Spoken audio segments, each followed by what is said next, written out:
જિલ્લા શિક્ષણ અધિકારી કચેરી વ્યારા ધોરણ 12 ભૌતિક વિજ્ઞાન માર્ચ 2024ની જે બોર્ડની પરીક્ષા જે છે એમાં ભાગ એમાં આપણે બ્લુ પ્રિન્ટ આધારિત કયા ક્વેશ્ચન પૂછાય છે એની ચર્ચા કરી. ભાગ 2માં આપણે હવે બ્લુ પ્રિન્ટ આધારિત કયા ક્વેશ્ચન પૂછાશે એની ચર્ચા કરીશું. ચેપ્ટર 1થી આપણે શરૂઆત કરીએ. 2 માર્કના પ્રશ્નો જે છે એની ક્વેશ્ચન જે છે વિદ્યુત ક્ષેત્ર રેખાઓની લાક્ષણિકતા આપણને પૂછાય છે 2 માર્ક્સમાં. તો આ ક્વેશ્ચન દર વખતે બોર્ડની પરીક્ષામાં ઓલ્ટરનેટ પૂછાય છે. એ જ પ્રમાણે ફોટોની લાક્ષણિકતા પણ અહીંયા પૂછાય છે. મેં અહીંયા ક્રમમાં લખી દીધી છે, સાથે સાથે જ કહી રહ્યો છું. ફોટોની લાક્ષણિકતા પણ આપણને પૂછાય છે.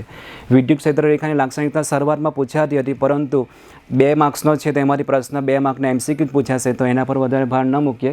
વિદ્યુત ક્ષેત્ર રેખાની લાક્ષણિકતા આપણે તૈયાર કરીશું. અનંત લંબાઈના સુરેખ તાર માટે ગૌસનો નિયમ જે છે એનો ઉપયોગ કરીને આપણે અનંત લંબાઈના સુરેખ તાર માટે ઈનું જે સૂત્ર આપણે મેળવવાનું છે એ થિયરી આપણને 2 થી 3 માર્ક્સમાં પૂછી શકાય.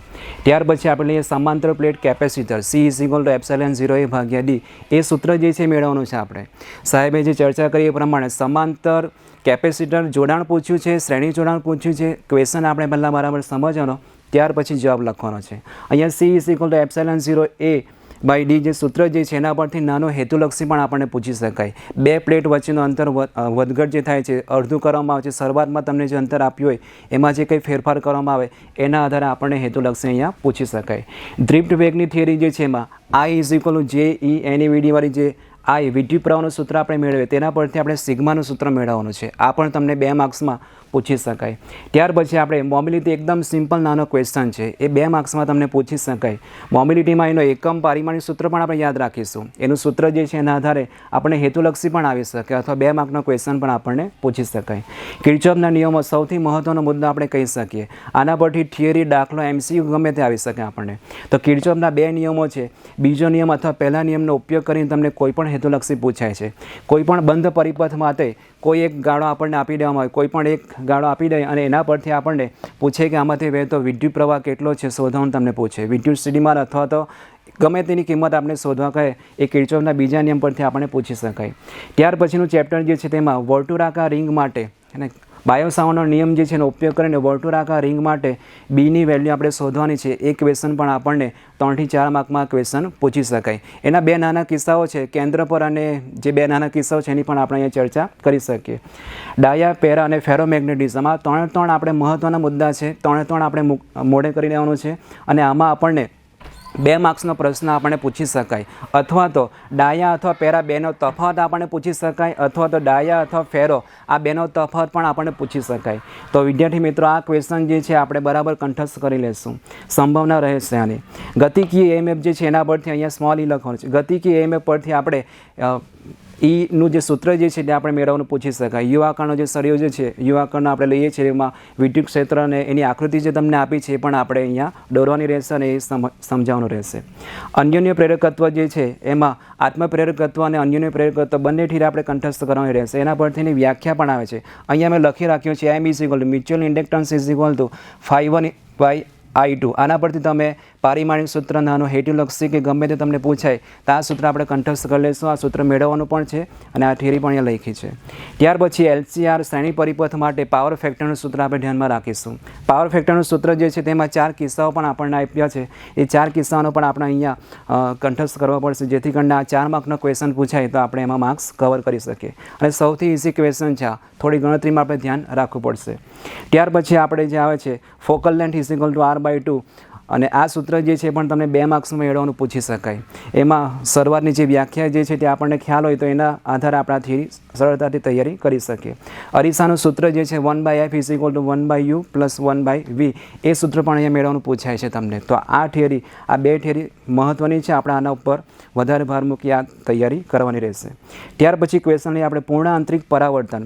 પૂર્ણ આંતરિક પરાવર્તનવાળી થિયરી પણ આપણને પૂછાય છે. પ્રિઝમવાળો દાખલો કરતાં આપણે થિયરી પહેલાં ભાર મૂકીશું. થિયરી જે તમને આપી છે 2 થિયરી, I= જે આપણે સૂત્ર મેળવવાનું છે તે અને પ્રિઝમ પરથી આપણે ડેલ્ટા એમનું સૂત્ર જે મેળવવાનું છે તે.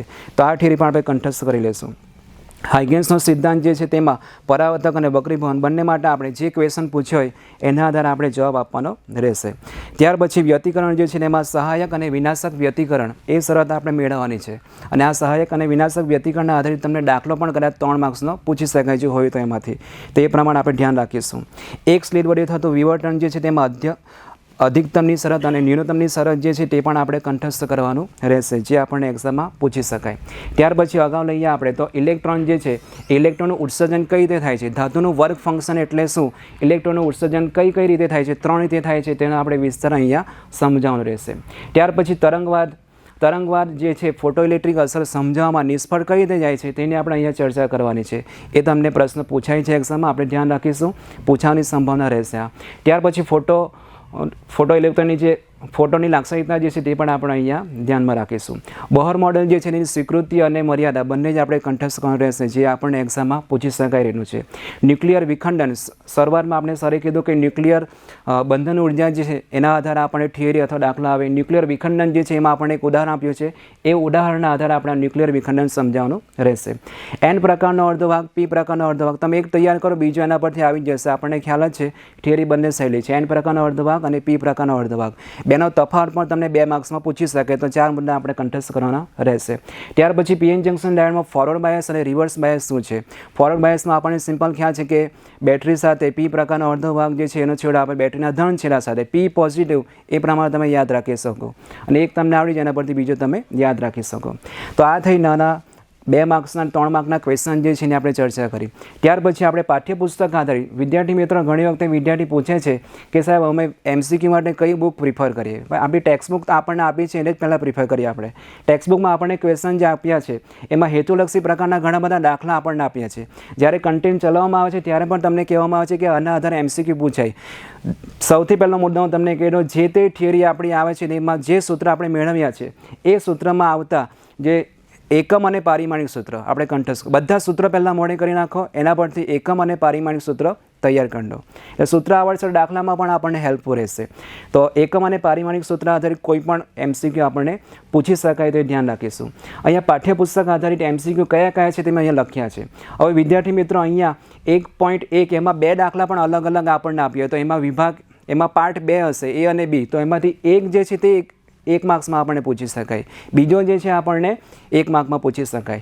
તો અહીંયા 1.1 થી 1.3 અહીંયા લખ્યા છે, તો એ મુજબ આપણે એ રકમ તમને આપી હશે ટેક્સ્ટ બુકમાં, તમે જોઈ શકો, ગણતરી કરી શકો. અને પ્રેક્ટિસ તમે વધુ પડતા આટલા જે MCQ લખ્યા છે એના પર પહેલાં ભાર મૂકીશું આપણે. ત્યાર પછી 1.6, 1.10, 1.14 ઉદાહરણના દાખલા જે છે ત્યાં ઉદાહરણ 2.1, 2.3 અને સ્વાધ્યાયનો 2.7 આના આધારિત આપણને હેતુલક્ષી પૂછી શકાય. ત્યાર પછી સ્વાધ્યાય જે છે, સ્વાધ્યાયનો 5.1 એ જે દાખલો છે એના પર આપણે ભાર મૂકી શકીએ. મ્યુચ્યુઅલ ઇન્ડક્ટન્સને લગતા આપણે હેતુલક્ષી પૂછી શકાય, તો આ આપણે અગાઉ ચર્ચા કરી લીધી છે. આઇસોટોપ, આઇસોબાર અને આઇસોમર, આના પરથી એક MCQ પૂછાય છે દર વખતે. તમને આઇસોટોપ, આઇસોબાર અને આઇસોટોપ્સમાં 3 તફાવત શું છે એટલે આપણને ખ્યાલ હોય, પ્રોપર આપણને વ્યાખ્યા આવડતી હોય, તો આ ક્વેશ્ચનનો જવાબ તમે ઇઝીલી લખી શકો છો. ત્યાર પછી આપણે ઉદાહરણ તેમજ સ્વાધ્યાય દાખલા જે છે એમાં ચેપ્ટર નંબર 7ની આપણે વાત કરીએ. ચેપ્ટર નંબર 7માં ઘણા બધા સૂત્ર આવે છે, તો એ સૂત્ર આધારિત કોઈ પણ હેતુલક્ષી દર વખતે બોર્ડની એક્ઝામમાં રિપીટ પૂછાય છે. અને સ્વાધ્યાય આધારિત ઘણા બધા દાખલાઓ છે તે આપણે ધ્યાનમાં રાખીશું. ત્યાર પછી સ્વાધ્યાય 9.6 અને સ્વાધ્યાય 9.4 જે છે એ પણ આપણે હેતુલક્ષીમાં પૂછી શકાય. સ્વાધ્યાયનો 11.5, 11.9, 11.10 એ પણ આપણે હેતુલક્ષીમાં પૂછી શકાય. સ્વાધ્યાયના 11.8 ઉર્જા આધારિત અને 12.3 અને 12.5 આધારિત આપણને હેતુલક્ષીમાં પૂછી શકાયું છે.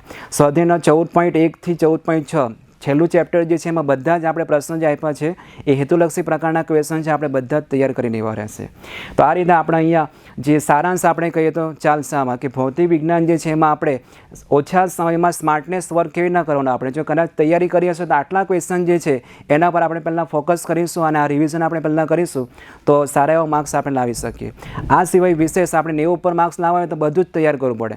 પણ જે આપણે કહીએ કે અમુક વિદ્યાર્થી એવરેજ પણ હોય કે કન્ફ્યુઝ થાય કે સાહેબ અમારે શું તૈયારી કરવી, તો આટલા જે બોર્ડ પર લખ્યા છે વિદ્યાર્થી મિત્રો, આટલું તમે તૈયાર કરશો આરામથી પાસ થઈ જશો. ઓકે, તો આટલું બોલી હું મારું જે આ વક્તવ્ય છે પૂર્ણ કરું.